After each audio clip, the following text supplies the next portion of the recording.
الحمد للہ وکفی وسلام علی عباده الذین اصطفی اما بعد فاعوذ باللہ من الشیطان الرجیم بسم اللہ الرحمن الرحیم الحمد للہ رب العالمین الرحمن الرحیم مالک یوم الدین ایاک نعبد و ایاک نستعین اہدنا الصراط المستقیم صراط الذین انعمت علیہم غیر المغضوب علیہم ولا الضالین صدق اللہ العظیم۔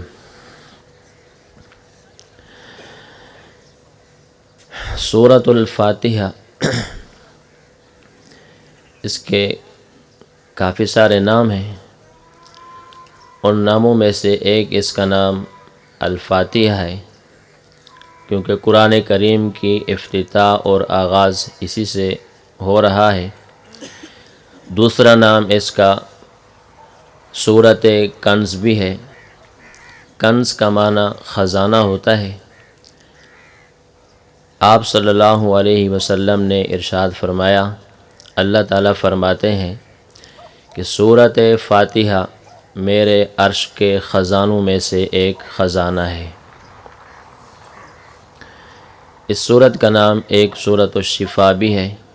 حدیث پاک کا مفہوم ہے، آپ صلی اللہ علیہ وسلم نے ارشاد فرمایا کہ اللہ رب العزت نے موت کے علاوہ تمام بیماریوں کا علاج سورۃ فاتحہ میں رکھا ہے۔ ایسے ہی ایک اس کا نام سبع مثانی بھی ہے۔ سبع مثانی کا معنی ہوتا ہے 7 دہرائی ہوئی آیات۔ چونکہ 5 وقت کی جو نمازیں ہیں، نماز کی ہر رکعت میں سورۃ فاتحہ کی تلاوت کی جاتی ہے، تو اس کے اندر 7 آیات ہیں، بار بار انسان انہیں دہراتا ہے۔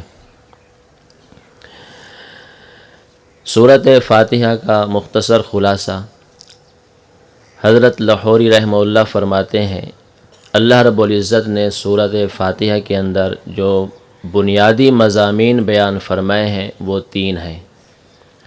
نمبر 1 توحید، نمبر 2 رسالت، نمبر 3 قیامت۔ ہمارے پیر و مرشد اور شیخ طریقت حفظہ اللہ نے بھی سورۃ فاتحہ کا جو خلاصہ بیان فرمایا ہے، اس میں 6 چیزوں کا ذکر ہے۔ نمبر 1 توحید، نمبر 2 رسالت، نمبر 3 قیامت، نمبر 4 احکامات، نمبر 5 ماننے والے، نمبر 6 نہ ماننے والے۔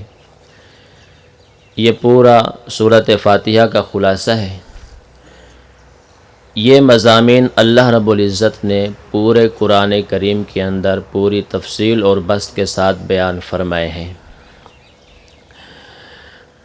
اس سورت کا موضوع تعلیم المسئلہ ہے۔ اس میں 2 لفظ ہیں، نمبر 1 تعلیم، نمبر 2 مسئلہ۔ تعلیم تعلم کا معنی ہوتا ہے سیکھنا، سکھانا، اور مسئلہ سوال سے ہے، اس کا معنی ہوتا ہے مانگنا۔ اللہ رب العزت نے اس سورۃ فاتحہ میں اپنے بندوں کو یہ سکھایا ہے کہ مجھ سے مانگنا کیسے ہے۔ دنیا میں ایک عام طریقہ اور قانون ہوتا ہے، جب کسی سے کوئی مطلوب یا مقصود ہوتا ہے تو انسان عموماً 3 چیزوں کا اہتمام فرماتا ہے۔ نمبر 1 سب سے پہلے اس کی تعریف کرتا ہے۔ نمبر 2 اپنا اس کے ساتھ جو تعلق اور جو جوڑ ہوتا ہے اس کو بیان فرماتا ہے۔ نمبر 3 اب اپنا مقصود اور مطلوب بیان کرتا ہے کہ مجھے چاہیے کیا۔ یہی طریقہ اللہ رب العزت نے سورۃ فاتحہ میں اپنے بندوں کو سکھایا ہے۔ پہلی آیات کے اندر اللہ رب العزت کی ہم تعریف کرتے ہیں، الحمدللہ رب العالمین الرحمن الرحیم مالک یوم الدین تک۔ وقت بہت کم ہے، ان آیات میں اللہ رب العزت کی ہم تعریف کرتے ہیں۔ نمبر 2، اللہ کے ساتھ ہمارا تعلق، جوڑ اور ربط کیا ہے؟ ایاک نعبد و ایاک نستعین، ہم خاص اللہ کی عبادت کرتے ہیں، یہ ہمارا اللہ کے ساتھ جوڑ، ربط اور تعلق ہے۔ اب تیسری چیز ہے، ہمیں چاہیے کیا، ہمیں مطلوب کیا ہے، ہمارا مقصود کیا ہے؟ وہ ہے اہدنا الصراط المستقیم صراط الذین انعمت علیہم غیر المغضوب علیہم ولا الضالین، یہ ہمارا مقصود اور مطلوب ہے۔ مرکز اہل سنت والجماعت 87 جنوبی سرگودا اور خانقاہ حنفیہ سے تعلق رکھنے والے معزز مہمانان گرامی، اللہ رب العزت نے ہمیں مرکز بھی عطا فرمایا ہے جس میں نظریے کا کام ہوتا ہے۔ نمبر 2، ہمیں خانقاہ بھی عطا فرمائی ہے جس میں تزکیے کا کام ہو رہا ہے۔ اس کے ساتھ ساتھ اللہ رب العزت نے جو ہمیں شیخ طریقت عطا فرمایا ہے، عموماً جو صفات ایک شیخ طریقت میں ہونی چاہیے وہ تمام صفات ہمارے شیخ طریقت کے اندر موجود ہیں الحمدللہ۔ جب ہم اپنے بارے میں یہ فیصلہ کر لیں کہ ہم نے اپنا ہاتھ اپنے شیخ طریقت کے ہاتھ پر دے دینا ہے، تو پھر ہمیں ادھر ادھر دائیں بائیں جانے کی کوئی ضرورت نہیں رہتی۔ وجہ یہ ہے، ہماری جتنی بھی ضروریات ہیں، چاہے وہ ہمارے عقائد کے ساتھ منسلک ہوں، نظریے کے ساتھ ہوں، ہماری روحانی تربیت ہو، تزکیہ ہو، ہمیں یہاں سے سب کچھ مل رہا ہے۔ اس لیے ہم مرکز اور اپنے شیخ طریقت کو ترجیح دیتے ہیں، ہم ادھر ادھر دائیں بائیں نہیں دیکھتے، ہم اس پر اللہ کا شکر ادا کرتے ہیں۔ مرکز اہل سنت والجماعت میں استاد جی فرمایا کرتے تھے کہ 10 سال مجھے کام کرنے دو، اس کے بعد انشاءاللہ ہمارا کام پورے نظم کے ساتھ پوری دنیا میں پھیلے گا۔ یہ باتیں ہم اس وقت سنا کرتے تھے، لیکن یہ بات ہمیں سمجھ نہیں آتی تھی۔ اللہ کا فضل یہ ہے کہ جب 10 سال پورے ہوئے، اللہ رب العزت نے استاد جی کے لیے ان افراد کا انتخاب فرمایا جو خالص مخلص تھے۔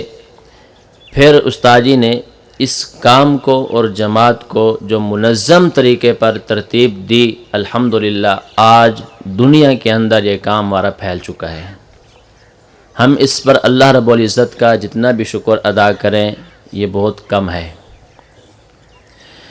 جہاں نظریہ عقائد کی محنت ہو رہی ہے، وہاں پر الحمدللہ تصوف اور تزکیے کی بھی محنت ہو رہی ہے۔ ملک پاکستان کی بات نہیں بلکہ بین الاقوامی سطح پر بھی الحمدللہ خانقاہ حنفیہ ہماری موجود ہیں اور قائم ہو رہی ہیں، اور امید ہے انشاءاللہ ایسے ہی ہر شہر کے اندر ہماری خانقاہ حنفیہ انشاءاللہ موجود ہوگی، اور وہاں پر ماہانہ ہمارے اجتماعات ہوا کریں گے انشاءاللہ۔ یہ ساری بات ہے ہمارے اوپر۔ اگر آج ہم اس اجتماع میں آ کر یہ وعدہ کر کے جائیں کہ انشاءاللہ ہم نے اپنے علاقے میں جا کر حضرت استاد المکرم کی جو ترتیب ہے، چاہے وہ عقائد کے حوالے سے ہو، تزکیے کے حوالے سے ہو، ہم نے ان ترتیبات کو ملحوظ رکھ کر پورے نظم و ضبط سے اگر ہم کام کریں تو انشاءاللہ ہمارا کام یہ پوری دنیا میں مزید پھیل جائے گا۔ ہم اس پر اللہ تعالیٰ کا بہت بڑا شکر ادا کرتے ہیں کہ اللہ رب العزت نے ہمیں بالکل مختصر وقت میں اتنا روحانی اور سہانا اجتماع عنایت فرمایا۔ آپ دیکھ رہے ہیں، کل سے آپ آئے ہیں کہ اس اجتماع کی جو رونق ہے، ذکر و اذکار، معمولات، نظم و ضبط، یہ ایسے لگ رہا ہے جیسے کہ ایک جنت کا ایک منظر ہو۔ اگر کبھی شیخ طریقت کی طرف سے تنبیہ ہو جائے تو انسان کو دل چھوٹا نہیں کرنا چاہیے، اپنے شیخ کے ساتھ تعلق کو اور بڑھانا چاہیے۔ حضرت خواجہ مرزوق الحسن رحمہ اللہ، حضرت حکیم الامت حضرت تھانوی رحمہ اللہ کے خلیفہ مجاز تھے۔ حضرت تھانوی رحمہ اللہ نے کسی رنجش کی بنیاد پر خواجہ صاحب کو خانقاہ سے باہر نکال دیا، تو خواجہ صاحب گئے نہیں، خانقاہ کے باہر دروازے پر بستر ڈال دیا، وہیں بیٹھ گئے۔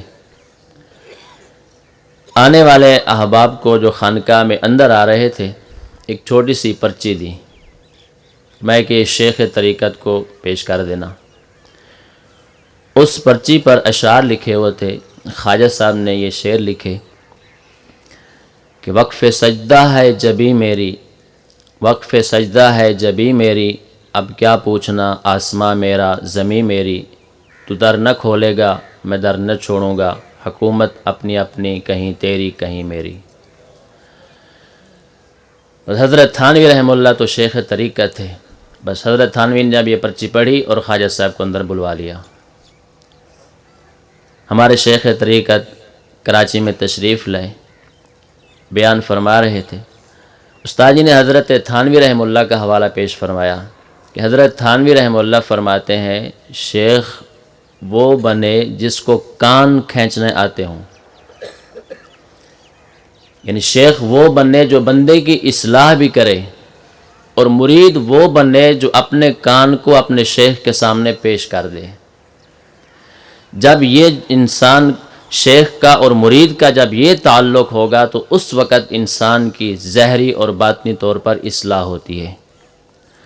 اللہ رب العزت ہمیں اپنے شیخ طریقت کے ساتھ پختہ تعلق جوڑنے کی توفیق عطا فرمائے۔ اللہ رب العزت ہمارے شیخ کا سایہ ہمارے سروں پر تا دیر قائم اور دائم رکھے۔ 16 فروری کو اب آپ کے علم میں ہوگا کہ استاد جی کو اٹیک ہوا، اور کراچی کی ہی وہ تاریخ تھی۔ تو ہمیں اس اٹیک کی وجہ سے بیماری بھی اللہ کی طرف سے ہے اور صحت بھی اللہ کی طرف سے ہے، لیکن ہمیں بہت زیادہ صدمہ پہنچا تھا۔ ہمیں ایسے لگ رہا تھا کہ بس یتیم ہونے کے ہم قریب ہیں۔ یہ تو اللہ رب العزت نے فضل فرمایا کہ اللہ تعالیٰ نے ہمارے شیخ طریقت کو ایک نئی زندگی عطا فرمائی۔ میرے دوستو بس میں آخری گزارش نہیں کروں گا، ہمارے شیخ طریقت کا جو درد ہے، اگر ہم سارے اس درد کو سمجھیں اور اس کے مطابق کام کریں تو انشاءاللہ ہم دنیا اور آخرت میں کامیاب ہو جائیں گے انشاءاللہ۔ اللہ رب العزت جو کچھ کہا گیا ہے مجھے اور آپ کو اس پر عمل کرنے تو توفیق عطا فرمائے۔ وآخر دعوانا ان الحمدللہ رب العالمین۔ لا إله إلا الله، لا إله إلا الله، لا إله إلا الله، ما لنا رب سوى. لا إله إلا الله، لا إله